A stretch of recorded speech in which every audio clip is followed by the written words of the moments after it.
Unlocking you. Hello, this is National Heart Month, and in honor of that, I'm going to talk today about a very basic cardiovascular program. So there's three things that you're going to be thinking about: how many days of the week, the duration, and the intensity. Well, people ask me all the time, how many days a week should I work out? Well, we have a lot of government guidelines that say how many days a week or how intense or how many minutes. I'm going to forget about that right now and just deal with you and where you're at right now. And one concept I always tell people is orthopedic issues take precedence over any of those parameters, meaning what's going on with your joints. Do you have any pain somewhere or stiffness somewhere in the body with the connective tissue? Those things are going to dictate really how many days a week you go, for how long, and how intense. That's really it. So taking that into consideration, I'm just going to get basic with you and say, try to do 4 days a week. My old mentor used to say there's 7 days in the week and 4 days is kind of the upside of 7. If you can't start there, you can't start there. Maybe 2 or 3, try it. But don't do more than 3 days of cardio in a row, okay? So if you're just starting out and just say, I want to do 3 days a week, maybe do Monday, Wednesday, Saturday, or Tuesday, Thursday, Sunday, something like that. Next order of business is the duration. How long should my cardio bout be?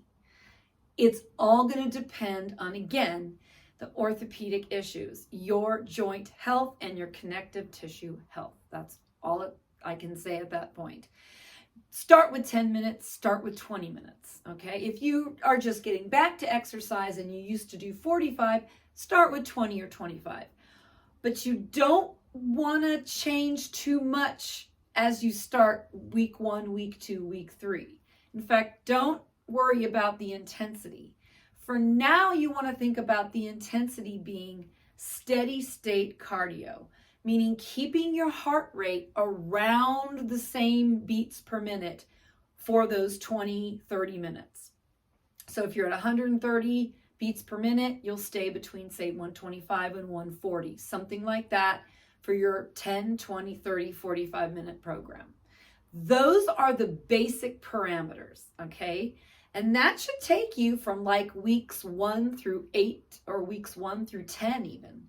Because here's the thing, don't change any of the parameters until you've exhausted what you just changed. Meaning, if you're going from 3 days a week to 4 days a week, and you were exercising, say walking for 20 minutes, 3 days a week, don't all of a sudden walk 4 days a week at a half an hour. Don't do that.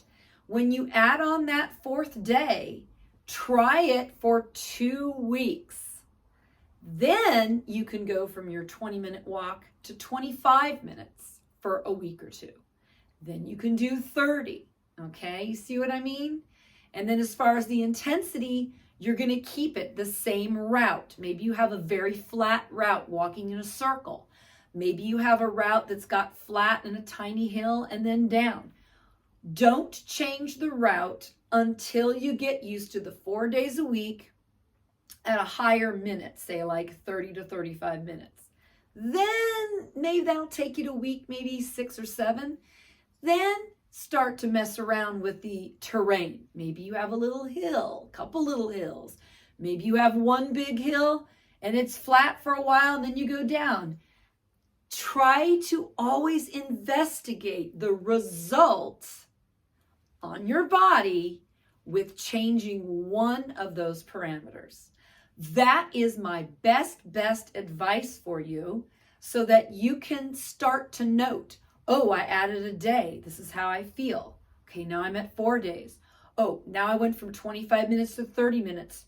Tried that for a few weeks. Okay, I'm good. All right, now I'm going to change the terrain. It's like the scientific method. You want to change one thing and then see the result. Let it shake out for a few weeks and see, how does it feel on my body?